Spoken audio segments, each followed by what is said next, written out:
En este video estudiaremos datos teóricos del ciclo de Krebs. Este material fue realizado por el Departamento de Bioquímica dentro del módulo de Biología Celular y Molecular de CBCC1. Vamos a comenzar con un poco de historia. El Sir Hans Krebs en 1937 formuló que las reacciones que estaba estudiando, que ya eran bastante conocidas desde hace muchos años, eran un ciclo que se denominó ciclo del ácido cítrico, que es la primera reacción determinada, pero comúnmente se conoce como ciclo de Krebs. Este y otros estudios de metabolismo celular le valieron a Krebs en 1953 el Premio Nobel de Fisiología o Medicina.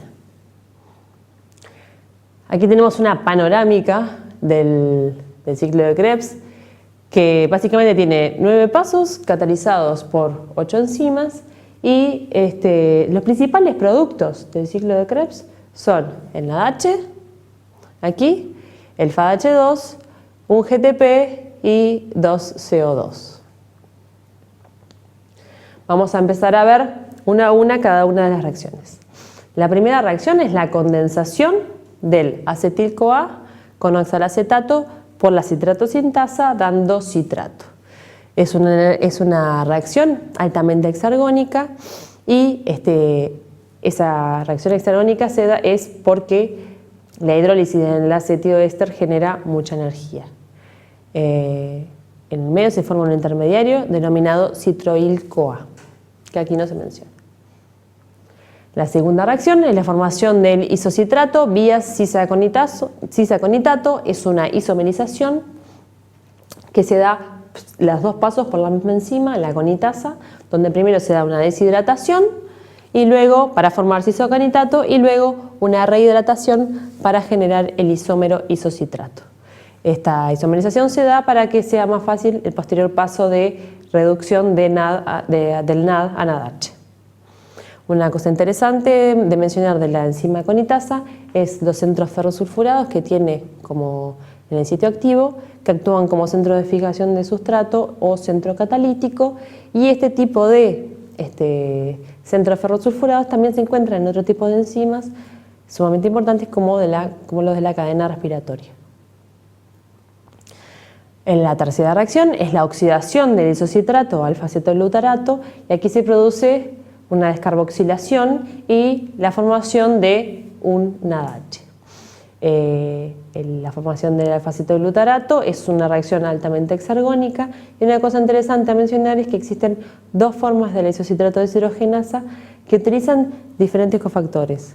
La matriz mitocondrial es NAD dependiente y la del citosol es NADP dependiente. Luego viene una segunda descarboxilación, que es del alfa-acetoglutarato a succinil-CoA por la alfa-acetoglutarato deshidrogenasa. Aquí se produce la unión de una coenzima A y la formación de un NADH, y cabe mencionar que el complejo alfa-acetoglutarato es sumamente parecido al complejo de la piruvato deshidrogenasa, tanto en estructura como en función. También tiene el mismo sistema de varias enzimas y los cofactores también son iguales, el TPP, el lipoato y el FADH2. Y como resultado también genera un NADH y se une un succinil-CoA, una coenzima. Luego, el quinto paso es la conversión del succinil-CoA a succinato. En este caso se produce la fosforilación a nivel de sustrato y la energía se genera por la liberación de la ruptura en el acetioéster.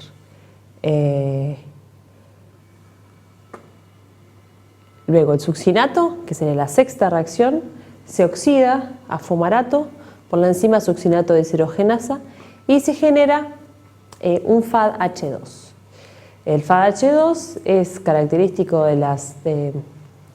diferencia del NAD, que es un cofactor que se encuentra libre en solución. El FADH2 siempre se encuentran unidos a la enzima y actúan siempre como cofactores de esa manera.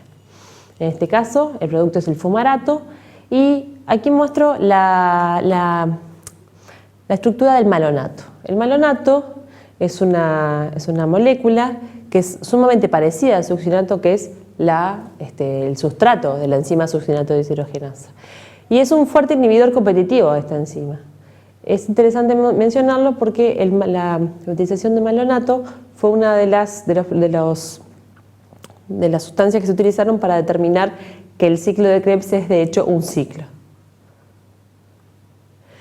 Una cosa interesante de la succinato deshidrogenasa es que es una enzima que se encuentra anclada en la membrana interna mitocondrial y ingresa directamente los electrones del FADH2 que generan a la cadena respiratoria mitocondrial.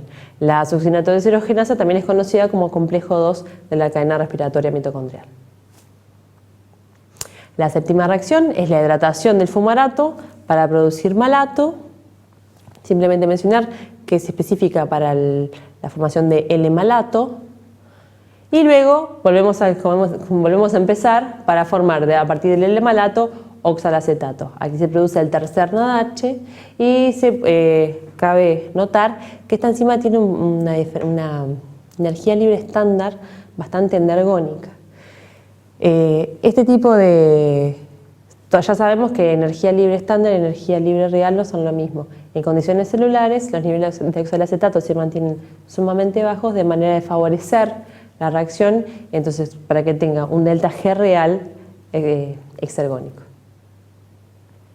Aquí tenemos la panorámica del ciclo, donde vemos los diferentes ingresos para generar acetil-CoA y vemos los productos que son 3 NADHs, un FADH2, un GTP y 2 CO2. Los 2 CO2 que se forman son los que ingresan en forma de acetilo unidos a la coenzima A formando acetil-CoA. Entonces, como balance del ciclo de Krebs, ya que todo el resto es un ciclo, lo que tenemos es que ingresa un acetil-CoA, 3 NAD y un FAD que está unido a la succinato deshidrogenasa, un GDP, un fosfato y 2 aguas, y generan como productos 2 CO2, una coenzima A libre, 3 NADHs, un FADH2 y un GTP. Tanto el NADH como el FADH2 van a entrar en la cadena respiratoria mitocondrial para luego generar ATP.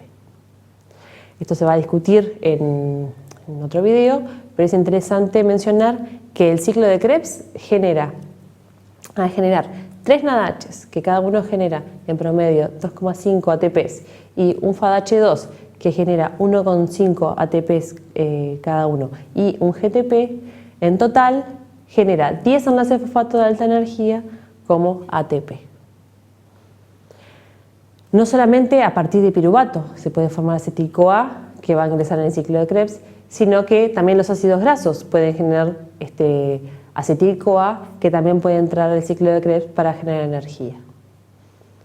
Por otra parte, los aminoácidos no entran como acetil-CoA, sino que también pueden entrar como acetil-CoA, pero pueden entrar también en otras fases del ciclo.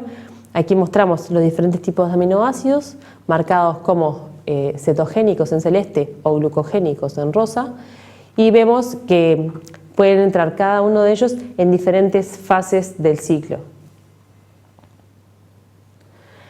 El ciclo de Krebs no es solamente una vía catabólica, sino también que puede generar importantes intermediarios biosintéticos. Esto se denomina una vía anfibólica. En el caso del ciclo de Krebs tenemos que el citrato puede derivar en ácidos grasos o esteroles. El alfa-cetoglutarato puede transaminarse para formar glutamato. Esto puede derivar en otros aminoácidos o purinas. El succinil-CoA es uno de los precursores para la generación de porfirinas o grupos hemo.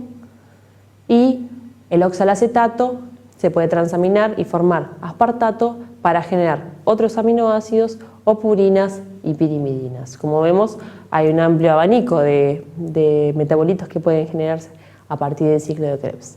Pero, como a partir del ciclo de Krebs pueden salir metabolitos, también existen lo que se llaman reacciones anapleróticas o reacciones de relleno que reponen los intermediarios del ciclo de Krebs.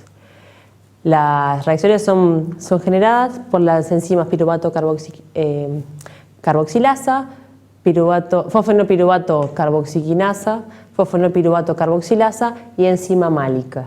Esas enzimas van a producir principalmente oxalacetato y también malato, que van a poder ingresar en el ciclo de Krebs y reponer al resto de los componentes del ciclo.